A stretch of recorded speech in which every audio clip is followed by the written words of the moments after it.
نحمدہ و نصلی علی رسولہ الکریم۔ آج ہر آدمی پریشان ہے، پریشانیوں میں گھیرا ہوا ہے، ٹینشن ہے، ڈپریشن ہے۔ ان پریشانیوں کو دور کرنے کے لیے ہمیں اللہ کی طرف متوجہ ہونا ہے، اللہ کا ذکر کرنا ہے اور اپنے گناہوں کو کم کرنا ہے، بلکہ ختم کرنا ہے۔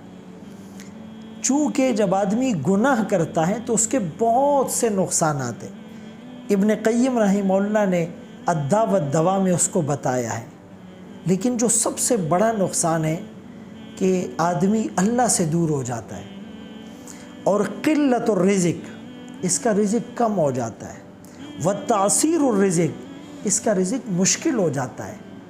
ذہن میں یہ سوال ابھرتا ہے کہ جی گناہ گاروں کے پاس تو دنیا بہت ہوتی ہے، بینک بیلنس، پراپرٹی، جائیداد، نوکر چاکر، بظاہر ان کی جائیدادیں بہت ہوتی ہے، لیکن یاد رہے وہ پرسکون لائف نہیں گزار رہے ہوتے، پرابلم فری اور ٹینشن فری زندگی وہ نہیں گزار رہے ہوتے۔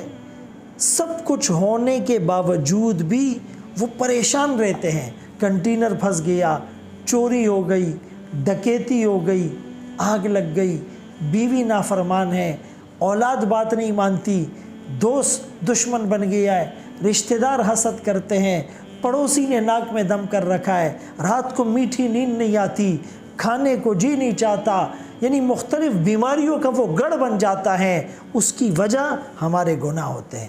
نظر بھی لگتی ہے، والعین حق، لوگ حسد بھی کرتے ہیں، اس کے نقصانات سے بھی ہمیں بچنے کا اہتمام کرنا چاہیے۔ لیکن زیادہ چیز جو اس میں ایفیکٹ کرتی ہے وہ ہمارے گناہ ہوتے ہیں، جس کو چھوڑنے کے لیے ہم تیار نہیں۔ پریشانی میں جی گھر بدل لو، پریشانی ہے جی گاڑی تبدیل کر لو، پریشانی ہے جی آپ اپنے نوکر چاکر تبدیل کر لو، لیکن میں نے اپنے آپ کو تبدیل نہیں کرنا۔ ان اللہ لا یغیر ما بقوم حتی یغیروا ما بانفسہم، اللہ اس قوم کی حالت نہیں بدلتے جب تک وہ خود سے اپنی حالت بدلنے کے لیے سٹیپ نہ لے، کوشش نہ کرے، نقل و حرکت نہ کرے اور اللہ والوں کی صحبت میں نہ جائے۔ گناہ چھوٹیں گے جب اللہ والوں کی صحبت میں جائیں گے، اس کی روحانیت آئے گی تو گناہوں کا چھوڑنا آسان ہو جائے گا۔ اسی لیے ان گناہوں کو چھوڑنے کے لیے ہمیں کوششیں کرنی ہوگی، ہمیں اپنی زندگی کو تبدیل کرنا ہوگا، چونکہ جب تک گناہ چھوٹیں گے نہیں تو دو نقصانات اور ہوں گے۔ زوال النعمہ، نعمت زائل ہو جائے گی۔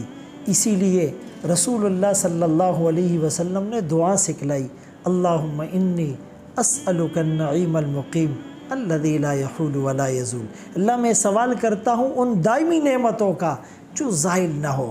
ایک تو نعمت زائل ہوگی، وحلول النقمہ، اور اللہ کی طرف سے انتقام اور عذاب آئے گا، اور عذاب کی بہت سی شکلیں ہیں جو ہم اپنی سراؤنڈنگ میں، اپنے معاشرے میں دیکھ رہے ہیں۔ اسی لیے عزم کیجئے، گناہ کو چھوڑنا ہے، اللہ کے قریب ہونا ہے، انشاءاللہ ہماری دنیا ہمیں جنت کا منظر پیش کرے گی۔ وآخر دعوانا ان الحمدللہ رب العالمین۔